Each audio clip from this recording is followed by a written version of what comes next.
পালন সম্পর্কে ইসলাম কি বলে?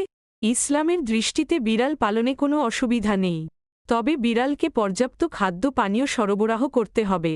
বিড়ালের প্রতি যথাযথ দয়া অনুগ্রহ দেখাতে হবে।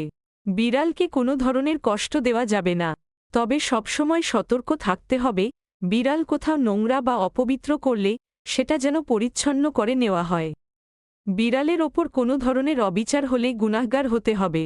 হাদিসে বর্ণিত হয়েছে, এক মহিলাকে একটি বিড়ালের জন্য আযাব দেওয়া হয়েছে, কারণ বিড়ালটিকে আটকে রাখায় সেটি মারা গিয়েছিল। ফলে সে জাহান্নামে গেছে। বিড়ালটিকে সে আটকে রেখে সে খাবার পানীয় দেয়নি, আবার ছেড়েও দেয়নি যাতে করে জমিনের পোকামাকড় খেয়ে বাঁচতে পারে।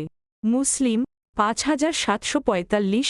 এ হাদিসের ব্যাখ্যায় প্রখ্যাত হাদিস বিশারদ আল্লামা ইবনে হাজার বলেন, ইমাম কুরতুবী বলেছেন, এ হাদিস থেকে বিড়াল পালা ও বিড়ালকে বেঁধে রাখা জায়েজ বলে প্রমাণিত হয়, যদি তাকে খানাপিনা দেওয়ার ব্যাপারে ত্রুটি না করা হয়।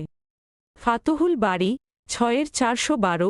পশু পাখিসহ আল্লাহর যে কোনো সৃষ্টির প্রতি দয়া করলে মহান আল্লাহও দয়া করেন, অজস্র সওয়াবে ঋদ্ধ করেন। আবদুল্লাহ ইবনে আমর থেকে বর্ণিত এক হাদিসে রাসূল বলেন, দয়াবানদের ওপর দয়াময় আল্লাহও দয়া করেন। তোমরা জমিনের অধিবাসীদের প্রতি দয়া করো, তাহলে যিনি আসমানে আছেন তিনি তোমাদের প্রতি দয়া করবেন। সুনান আবু দাউদ হাদিস 4941। আরেকটি হাদিসে বর্ণিত হয়েছে, সাহাবীরা প্রশ্ন করলেন, হে আল্লাহর রাসূল, পশুপাখিদের মধ্যেও কি আমাদের জন্য সওয়াব রয়েছে? তিনি বললেন, প্রতিটি তাজা কলিজায় সওয়াব রয়েছে। বুখারী হাদিস 3467। মুসলিম হাদিস 2245।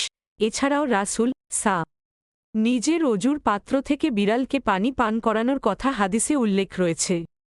প্রখ্যাত সাহাবী আবু হুরায়রা এর বিড়ালপ্রীতির কথাও প্রসিদ্ধ।